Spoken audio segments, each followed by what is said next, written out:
It actually snowed. It didn't even hit the ground. That was probably the most extreme, was just snow. And that's just totally weird for Irvine, in Orange County in general. It just doesn't snow down there. It's right on the coast, and so it's always warm. It's so nice there. It's just the perfect weather. I miss it so much. It's great. I saw a coyote once, and that was when I was in a car, and that was pretty much it. It's suburbia, houses everywhere. So honestly, you get steak and hamburgers every night. That's pretty much what you get. Lasagna. I honestly can't. I feel like I get asked this question so much. There's like nothing really that's just out of the ordinary. A member might take you to some crazy restaurant and you might get something, but I think that maybe the weirdest thing was like fried carrots, but that wasn't even that bad. It was great. So, favorite food. That's tough. You get fed so well there. It's just crazy.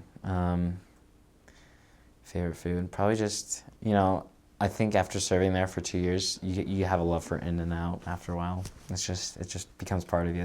It's part of your culture as a California missionary. You're able to stay in contact pretty well with your investigators and other people that you've had in previous areas. The mission is small. It's only 30 minutes wide, probably 20 minutes long, and I was able to stay in contact with a lot of investigators from some previous areas. And one of them that was really tough, fell away. And for me, it was from my first area. I thought that they were such a golden investigator, and I think they were, and I think they were definitely ready at that time.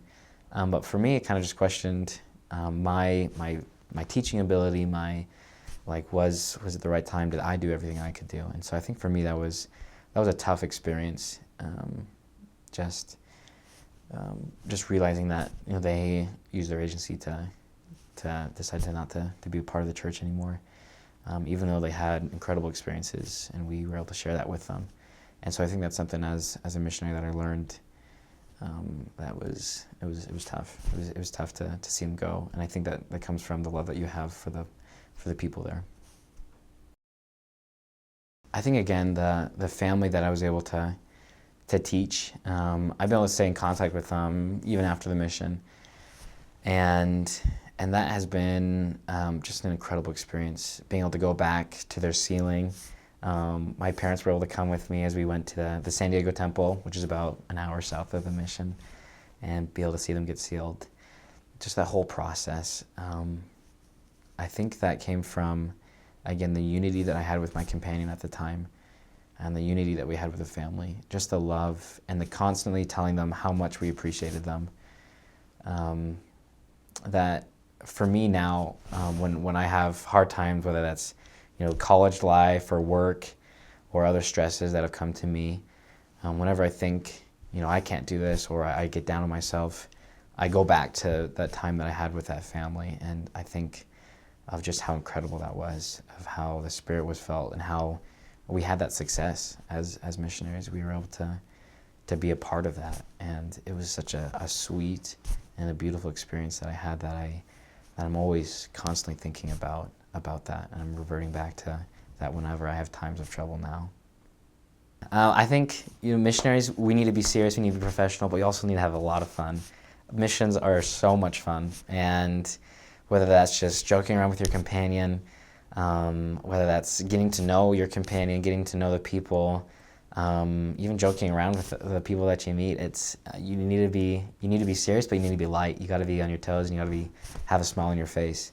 And so it's important to be you still. It's important to, you don't have to change your personality to be a good missionary.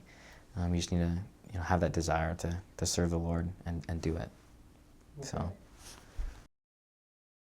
the clothing you wear is important. Again, you got to be professional. You're talking to CEOs, executives, all the people that are so well-to-do, and so you've got to wear appropriate clothing. This is California, so for the elders, short sleeves are probably a little bit better, a little more practical when you're down there. Make sure you get nice ties and nice shoes, walking shoes. I was in a car most of my mission, and I think that's probably how it'll be for most missionaries that serve in Irvine. And so don't worry too much about wearing down your shoes. But yeah, don't buy $300 shoes either. So just make sure you look appropriate. Make sure you look professional. Make sure you know how to do your hair and do a tie. And I think you'll be good.